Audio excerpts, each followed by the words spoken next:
ಮಗಳು ವೈದ್ಯೆಯಾಗಿ ದೇಶಕ್ಕೆ ಮರಳುತ್ತಾಳೆ ಎಂದು ಕನಸು ಕಂಡಿದ್ದ ಹೆತ್ತವರ ಆಸೆ ಇದೀಗ ನುಚ್ಚುನೂರಾಗಿದೆ. ಸಹಪಾಠಿಯೊಂದಿಗೆ ನಡೆದ ಕ್ಷುಲ್ಲಕ ಜಗಳ ಕೊಲೆಯಲ್ಲಿ ಅಂತ್ಯಗೊಂಡಿದ್ದು ಸುಮಾರು 4 ದಿನಗಳ ಹಿಂದೆ ನಡೆದಿದ್ದ ಈ ಘಟನೆ ತಡವಾಗಿ ಬೆಳಕಿಗೆ ಬಂದಿದೆ.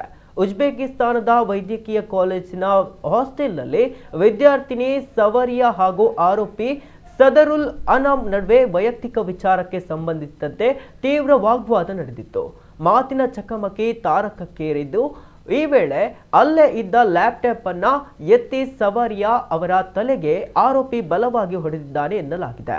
ಹಲ್ಲೆಯಿಂದ ತಲೆಗೆ ಗಂಭೀರ ಗಾಯಗೊಂಡು ಪ್ರಜ್ಞೆ ತಪ್ಪಿ ಬಿದ್ದ ವಿದ್ಯಾರ್ಥಿನಿಯನ್ನ ತಕ್ಷಣ ಸ್ಥಳೀಯರು ಆಸ್ಪತ್ರೆಗೆ ದಾಖಲಿಸಿದ್ದರು.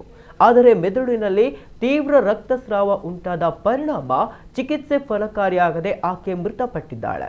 ವಿದೇಶದಲ್ಲಿ ಮಗಳು ಕೊಲೆಯಾದ ಸುದ್ದಿ ತಿಳಿತಾ ಇದ್ದಂತೆ ಆಕೆಯ ಚಿಕ್ಕಪ್ಪ ಉಜ್ಬೇಕಿಸ್ತಾನಕ್ಕೆ ತೆರಳಿ ಭಾರತೀಯ ರಾಯಭಾರ ಕಚೇರಿಯ ಸಹಾಯದಿಂದ ಮೃತದೇಹವನ್ನು ಭಾರತಕ್ಕೆ ತರಲು ಅಗತ್ಯ ಕಾನೂನು ಪ್ರಕ್ರಿಯೆಗಳನ್ನು ಪೂರ್ಣಗೊಳಿಸಿದ್ದಾರೆ.